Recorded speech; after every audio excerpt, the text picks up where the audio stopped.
I am the boss G7 সম্মেলনের সভাকক্ষে ঢুকেই কেউ যখন নিজেকে নিজেই বস বলে জাহির করেন, তখন ব্যাপারটা অনেকটা এমন দাঁড়ায় না যে গায়ে মানে না আপনি মোড়ক। স্বাভাবিক অর্থেই মার্কিন প্রেসিডেন্ট ডোনাল্ড ট্রাম্পের ভাবসাব এমন। পরিস্থিতি যাই হোক, পরাজয় স্বীকার করা যাবে না। এক অদ্ভুত জয়ের নেশা ট্রাম্পের। সেই তিনি যখন ইরানকে নিঃশর্ত আত্মসমর্পণের হুমকি দিয়ে শেষমেশ আলোচনার টেবিলে বসে সমঝোতা চুক্তিতে স্বাক্ষর করেন, তখন সেটিকে ট্রাম্পের হার স্বীকার করে নেওয়া হিসেবে ধরে নিতে পারেন আপনি। কেন এই কথা বলছি, চলুন সেটিই বুঝে আসা যাক। সঙ্গে আছি আমি, বর্ণা দাস। যুদ্ধ করে কি পেল ইরান? এই হিসাব সহজেই মিলে যাবে যদি প্রতিপক্ষের ক্ষতির অঙ্কের দিকে তাকান। যুক্তরাষ্ট্রের বিখ্যাত টাইমস ম্যাগাজিনের তথ্য বলছে, ইরান যুদ্ধের কারণে মার্কিন করদাতাদের প্রায় $132 বিলিয়ন খরচ হয়েছে। নিহত হয়েছে 13 মার্কিন সেনা। অন্যদিকে CNN এর খবর, ইরান যুদ্ধের কারণে টান পড়েছে পেন্টাগনের অস্ত্র ভাণ্ডারে, যে কারণে মার্কিন কংগ্রেসের কাছে অতিরিক্ত $80 বিলিয়ন চেয়েছে পেন্টাগন, যেখানে $20 বিলিয়ন তাৎক্ষণিক যুদ্ধ সংক্রান্ত প্রয়োজনের জন্য ধরা হয়েছে। তবে এতে ঘাটতি মেরামত বা দীর্ঘমেয়াদী ব্যয় অন্তর্ভুক্ত করা হয়নি। অর্থাৎ মধ্যপ্রাচ্যে ইরানের হামলায় মার্কিন ঘাঁটিগুলোর যেই দফা রফা হয়েছে তার ক্ষয়ক্ষতির হিসাব এখানে নেই। অথচ এই ক্ষতির সঙ্গে যোগ হবে পুনরায় ঘাঁটিগুলোতে সামরিক সরঞ্জাম স্থাপনের খরচও। এ তো গেল প্রতিরক্ষা মন্ত্রণালয়ের উপর যুদ্ধের আর্থিক চাপের হিসাব। এর বাইরে Centre for Strategic and International স্টাডিজের প্রাথমিক হিসাব বলছে, যুদ্ধের কারণে কেবল জ্বালানি খাতেই মার্কিনীদের পকেট থেকে গেছে $165 মিলিয়ন।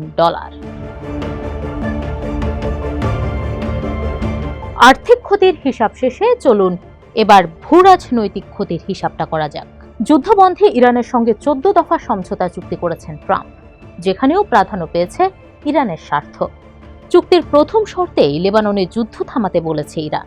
যে যুক্তরাষ্ট্র এতদিন সন্ত্রাসবাদের অভিযোগে হিজবুল্লাহর উপর হামলাকে বৈধতা দিয়ে এসেছে, সেই তাদেরই এখন ইসরায়েলের হামলা থেকে হিজবুল্লাহকে বাঁচাতে হবে।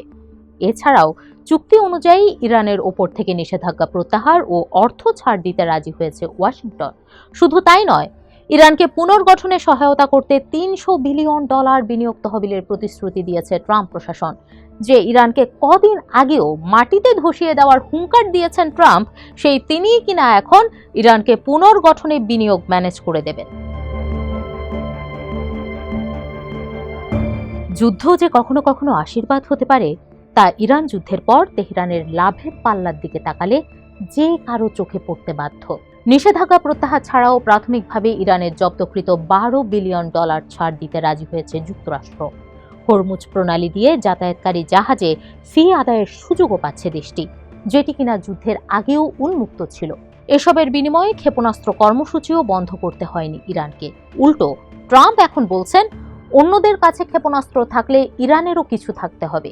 ইরানের হাতে মজুদ থাকা যেই সমৃদ্ধ ইউরেনিয়াম নিয়ে এত কিছু, সেটিরও কোনো সুরাহা করতে পারেনি ট্রাম্প।